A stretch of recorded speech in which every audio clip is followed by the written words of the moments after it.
बाबा के 29 तारीख के महावाक्य हैं। बाबा ने कहा, मीठे बच्चे, अपने स्वीट बाप को याद करो तो तुम सतो प्रधान देवता बन जाएंगे।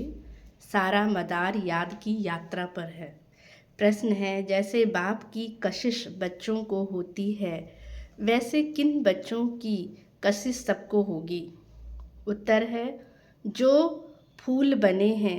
जैसे छोटे बच्चे फूल होते हैं, उन्हें विकारों का पता नहीं, तो वह सबको कशिश करते हैं। बाबा कहते हैं जैसे एक अट्रैक्शन होता है बच्चे की तरफ, ऐसे तुम बच्चे भी जब फूल अर्थात पवित्र बन जाएंगे तो सबको कशिश होगी।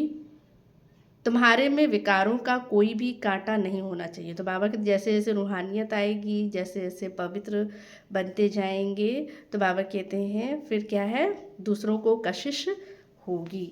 धारणा के लिए मुख्य सार, फर्स्ट पॉइंट, सुखधाम में चलने के लिए सुखदाई बनना है। अगर सुखधाम में जाना है तो यहाँ क्या बनना पड़ेगा? सबके साथ सुखदाई बनना पड़ेगा, सुख देना पड़ेगा। सबके दुख हरकर सुख देना है, कभी भी दुखदाई कांटा नहीं बनना है। सेकंड पॉइंट, इस विनाशी शरीर में आत्मा ही मोस्ट वैल्यूबल है, वही अमर अविनाशी है। इसीलिए अविनाशी चीज से प्यार रखना है, देह का भान मिटा देना है। वरदान, अपने अनादि आदि स्वरूप की स्मृति से निर्बंधन बनने और बनाने वाले मर जीवा भव। बाबा ने कहा, जैसे बाप लोन लेता है, बंधन में नहीं आता। शरीर क्या लेते हैं बाबा? लोन लेते हैं, बंधन में नहीं आते। ऐसे आप मरजीवा जन्म वाले बच्चे शरीर के संस्कारों के, स्वभावों के बंधनों से मुक्त बनो। जब चाहे, जैसे चाहे वैसे संस्कार अपने बना लो।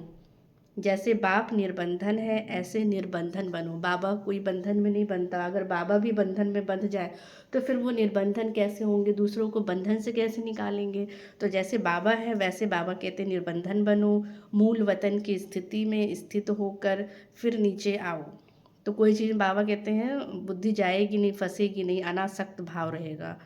तो अपने अनादि आदि स्वरूप की स्मृति में रहो। अनादि माना बाबा कहते मूल वतन, आत्मिक रूप, और आदि माना देवताई रूप में अवतरित हुई आत्मा समझकर हर कर्म करो, तो और भी आपको फॉलो करेंगे।